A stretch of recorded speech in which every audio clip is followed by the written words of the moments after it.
सुनो, अगर फिल्मों की तरह मेरी डिलीवरी के वक्त भी तुम्हें डॉक्टर पूछेंगे कि हम बच्चे या माँ में किसी एक को ही बचा सकते हैं, तो तुम्हारा जवाब क्या होगा? तुम्हारा दिमाग तो खराब नहीं हो गया ना? कितनी बुरी बात करती हो। प्लीज बताओ ना, मुझे जानना है कि तुम क्या कहोगे। मैं बिना देर किए कहूँगा कि वो तुम्हें बचा लें।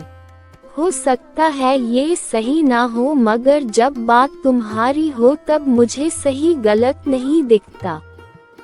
मैं तुम्हारे 9 महीने की तकलीफ, तुम्हारे दर्द, तुम्हारे मातृप्रेम और पिता बनने के मेरे सबसे प्यारे सपने को मैं एक पल की देर किए बिना भूलकर तुम्हें बचाऊंगा। क्योंकि जिस पल तुम ना रहो, उसके बाद एक सांस लेने पर भी मेरी आत्मा मुझे धिक्कारेगी। नहीं, तुम मुझे नहीं, हमारे बच्चे को बचाना और उसे इतना प्यार देना कि उसे महसूस ही ना हो कि माँ ना होने से कोई तकलीफ भी होती है। आज कैसी बहकी बातें कर रही हो तुम यार? किसी ड्रग की लत लगा ली है क्या तुमने? नहीं, मैं मजाक नहीं कर रही। आज पता नहीं क्यों ये बात दिमाग में आ गई।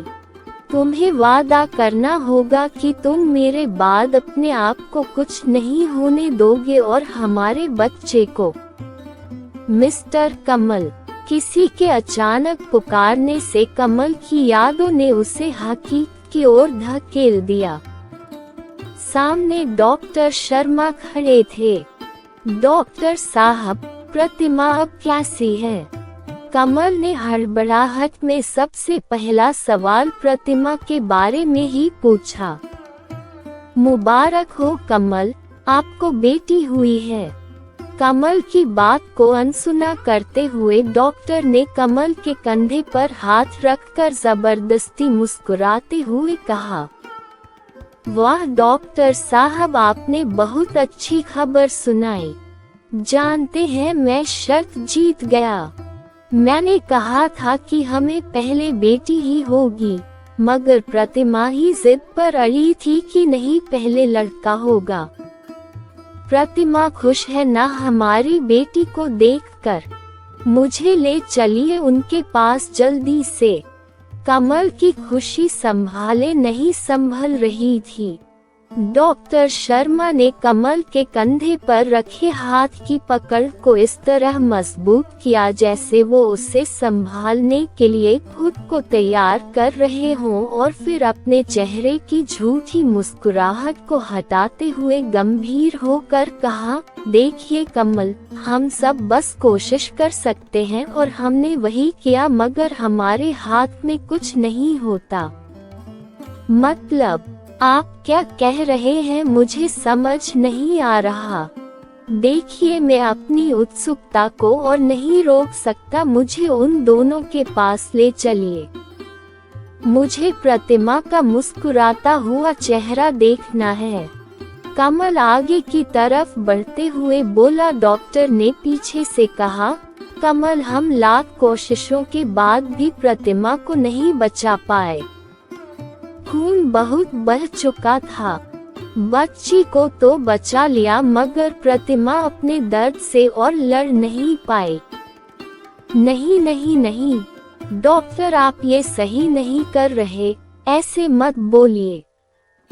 उसने आपको कहा है ना मुझे डरा देने को। वो जानती है मैं डर जाऊंगा और मैं डर गया। अब प्लीज मुझे उसके पास ले चलिए। कमल अब अपने आप में नहीं था। कमल, खुद को संभालिए। आए, आपको आपकी बेटी से मिलवा दूं। डॉक्टर शर्मा कमल की हालत को अच्छे से समझ रहे थे। कमल अब मौन था, एकदम मौन, जैसे हजारों बेचैन लहरों को समेटे सागर मौन रहता है। जैसे भयावह काले बादलों को अपनी गोद में लिए हुए कई बार आसमान मौन हो जाता है, वैसे ही कमल मौन हो गया था अपनी अथाह बेचैन वेदनाओं को समेटे हुए। कई बार अचानक लगी चोट आपको समझने का मौका ही नहीं देती कि आप उस चोट की पीड़ा को किस तरह बाहर लाएं।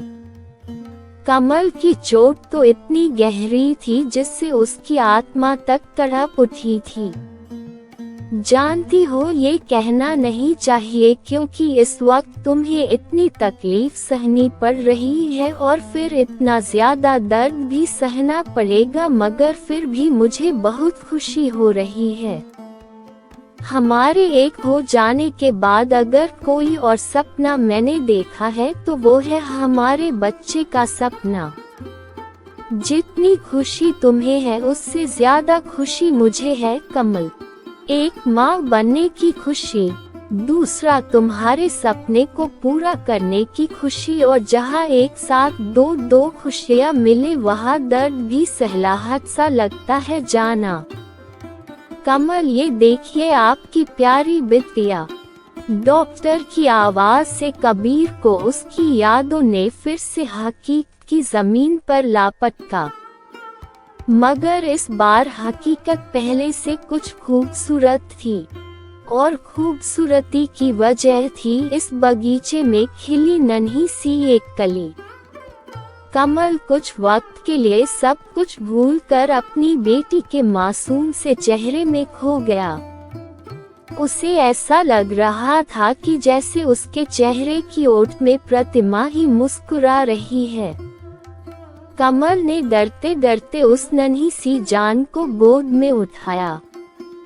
एक पुरुष अपनी जवानी से लेकर बुढ़ापे की हद में कदम रखने तक एक ही चीज पर हमेशा गर्व करता है, और वह है उसका बल।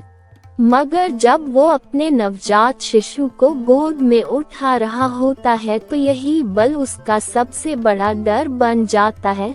उसे लगता है कहीं उसके सख्त हाथों से उसके बच्चे की नर्म त्वचा छिल ना जाए, कहीं उसके जोर से पकड़ने पर उस मासूम की कोई हड्डी टूट ना जाए, कहीं वो उसके हाथों से फिसलकर गिर ना पड़े। कमल को भी इस वक्त ऐसा ही डर महसूस हो रहा था। बड़ी सावधानी से बच्ची को उठाने के बाद वह कितनी देर तक उसे निहारता रहा। उसने मन ही मन प्रतिमा के वादे को याद करते हुए कहा कि वह जब तक इसके कदमों में वो सारी खुशियां नहीं रख देता जिसके बारे में ये सोचेगी, तब तक वह खुद को हर मुसीबत से बचा कर रखेगा। ये मेरी बेटी ही नहीं, प्रतिमा की अंतिम इच्छा भी है। वक्त अपनी रफ्तार में चलता रहा। कमल एक पिता और माँ दोनों का फर्ज अपनी औकात से ज्यादा बढ़कर निभाता रहा। इस बीच कई हितैषियों ने ये समझाने की कोशिश की कि अभी आधी से ज्यादा उम्र बाकी है, इसीलिए उसे दूसरा विवाह कर लेना चाहिए। तो इस पर हमेशा कमल यह जवाब देता कि अगर मैंने प्रतिमा की देह से शादी की होती तो शायद दूसरी देह की लालसा में मैं दूसरी शादी कर भी लेता, मगर हमने तो एक दूसरे की आत्मा से शादी की थी और हमारी शादी तब तक मान्य रहेगी जब तक आत्मा अपने अस्तित्व में रहेगी। आज 26 साल बीत गए थे प्रतिमा को गए हुए, मगर कमल अब भी उससे बातें किया करता था। उसे हर रात सोने से पहले बताया करता कि आज उसने और रचना ने क्या क्या किया। उसने हर एक बात प्रतिमा की कल्पना को बताई जो इन 26 सालों के बीच रचना और उसके बीच हुई। उसने जब पहली बार पापा कहा, वो जब पहली बार हंसी, उसने जब अपना पहला कदम उठाया, वो जब पहली बार चलने की कोशिश करते हुए गिरी, वो जब पहले दिन स्कूल गई, उसने जब पहली बार प्रतिमा के बारे में पूछा, उसने जब क्लास में टॉप किया, उसके कॉलेज का पहला दिन, उसकी MBA कंप्लीट होना, उसका सुमित से प्यार हो जाना और पहली बार डरते डरते उसके बारे में बताना, ये सब उसने प्रतिमा से बताया था। इन सब के बीच वह हमेशा माँ और पिता के रूप में बेहतर रहा, मगर तब वह बहुत बुरी तरह उलझ गया था जब एक दिन रचना स्कूल से रोते रोते घर आई और बार बार पूछने पर भी उसे कुछ नहीं बता पाई थी। और फिर कुछ देर बाद डरते डरते बोली थी कि पापा मैं मरने वाली हूँ, मुझे बीमारी हो गई है, मुझे आज ब्लैंड आया, पापा मुझे बचा लीजिए, मैं आपको छोड़कर नहीं जाना चाहती। रचना की बातों ने उस दिन कमल को उलझन में डाल दिया था कि वो अपनी सभी जिम्मेदारियों को निभाता आया था, मगर अब इस जिम्मेदारी को कैसे निभाए। वो माँ का फर्ज निभा रहा था मगर माँ नहीं था। उसने बड़ी आशा से यह सोचकर प्रतिमा की तस्वीर को देखा कि वही उसे रास्ता दिखाए, और तब उसे लगा कि जैसे प्रतिमा कह रही हो कि डरो मत जाना, तुम में मैं हमेशा रही हूँ, कुछ देर के लिए पुरुष या पिता होने का ख्याल भुला दो, ये सोचो कि तुम नहीं मैं उसे समझा रही हूँ। आज अगर तुमने उसे नहीं समझाया तो शायद हमेशा वो इसे लेकर घबराती रहेगी। कमल में एक अजीब सी हिम्मत आ गई। उस दिन उसने अपने अंदर मातृत्व को महसूस किया और रचना को समझाते हुए कहा, नहीं बच्चा, तुम्हें कुछ नहीं हुआ। जानती हो, जब भगवान ने दुनिया बनाई ना तो लड़कियों को एक पावर दी जिससे वो हमेशा सुंदर रहें। इसीलिए हर लड़की के साथ ऐसा होता है और इस ब्लड के साथ साथ उनके अंदर के सारे वो कीटाणु निकल जाते हैं जो उन्हें सुंदर होने से रोकते हैं। अब आप बड़ी हो गई हो और मेरा बच्चा तो सबसे सुंदर बनेगा ना, इसलिए उसे इससे घबराने की कोई जरूरत नहीं। बस कुछ बातें हैं जिनका ध्यान देना होता है और कोई प्रॉब्लम नहीं है। ये सभी लेडीज को होता है। हाँ, एक बात याद रखना, जब उन कीटाणुओं को बाहर निकाला जाता है तो वो आपस में लड़ते हैं और उनकी लड़ाई से बॉडी में दर्द होता है, उससे घबराना नहीं। आपको कुछ ला कर दूंगा, उसे कैसे यूज करना है इसके लिए आपको मैं एक वीडियो दिखा दूंगा और आप उसे तब यूज करना जब जब ये प्रॉब्लम हो। इतना सब बोलने के बाद कमल ने प्रतिमा की तस्वीर की तरफ देखते हुए लंबी सांस ली थी। उस दिन उसे ये एहसास हो रहा था कि एक पिता का माँ बनना आसान नहीं। कल रचना की शादी है। उसे अब सुमित के साथ अपनी नई जिंदगी शुरू करनी है। शाम से ही रचना कमल के पीछे पीछे है। कमल शादी की तैयारियों में व्यस्त होने के बावजूद भी रचना की मायूसी को महसूस कर रहा है, मगर उसे पता है कि यह मायूसी बस कुछ वक्त के लिए है, क्योंकि फिर सुमित उसे इतनी खुशियां देगा कि वह कभी मायूस नहीं होगी। रचना ने जब कमल को सुमित के बारे में डरते हुए बताया तब कमल ने उसके सर पर हाथ फेरते हुए एक ही बात कही थी कि बेटी, मैंने तुम्हारी माँ के बाद बस यही चाहा कि मैं माँ और बाप दोनों का प्यार देते हुए तुम्हें हमेशा खुश रखूं। मुझे खुशी है कि तुमने अपना जीवन साथी चुन लिया है, मगर मैं भी तो बाप हूँ और मेरी यही इच्छा कि जिसके हाथ में तुम्हारा हाथ दूँ वो तुम्हें मुझसे ज्यादा प्यार दे। मुझे सुमित से मिलना है और अगर मुझे लगा कि वो तुम्हारे लायक है तो फिर मुझे कोई ऐतराज नहीं। रचना ने मायूस होते हुए कहा, फिर तो कोई चांस नहीं, क्योंकि आपसे ज्यादा प्यार मुझे कोई कर ही नहीं सकता। कमल जोर से हंस पड़ा। उसकी हंसी में संतोष था, ये सोच कि उसने प्रतिमा से किया वादा अच्छे से निभाया। कमल हंसते हुए बोला, मिलवाओ तो सही उससे, मुझसे थोड़ा कम भी प्यार करेगा तो चलेगा। रचना ने कमल को बड़ी जोर से गले लगा लिया था। सुमित से मिलने पर उसकी एक बात ने ही कमल का मन जीत लिया था। जब कमल ने पूछा कि अगर मैं रिश्ते के लिए ना कर दूं तो क्या करोगे, तब सुमित मुस्कुराते हुए बोला था, संतोष कर लूंगा। मैं जानता हूँ रचना को आपने कैसे पाला है और वो आपके लिए क्या मायने रखती है, और मैं ये भी जानता हूँ कि रचना आपसे ज्यादा किसी से प्यार नहीं करती। उसने पहले ही वार्न करके कह दिया है कि अगर पापा ने मना कर दिया तो उसके बाद मुझसे मिलने की कोशिश भी मत करना, और मैंने उससे यही वादा किया है। मेरे लिए वो जितनी मायने रखती है उतना ही आप और आपकी खुशी भी। सुमित की बातों ने कमल का मन जीत लिया था। उसने उसी वक्त उसे गले लगाकर कहा, शुक्रिया मुझे मेरी जिम्मेदारियों से मुक्त करने के लिए। उसे इतना प्यार देना कि वह मुझे भूल जाए। सुमित ने जवाब दिया था कि आप बन जाना बहुत मुश्किल है, मगर कोशिश करता रहूंगा। शाम से ही खुद को रोके रोके रात होते होते रचना आखिर कमल के कंधे पर टूटकर बिखर ही गई। अपनी अब तक की जिंदगी में रचना जितना नहीं रोई होगी उतना वो आज कमल के कंधे पर सर रखे रखे रोई। कबीर बस उसका सर सहलाता रहा और उसे वह सब समझाता रहा जो उसे उचित लगा। रोते रोते रचना कमल की गोद में सर रख कर सो गई। कमल आज से पहले जब भी प्रतिमा की तस्वीर देखता था तो उसके चेहरे पर यह चिंता होती कि वो जिस तरह अपने कर्तव्यों का निर्वाह कर रहा है वह सही है या नहीं, मगर आज उसके चेहरे पर संतोष था।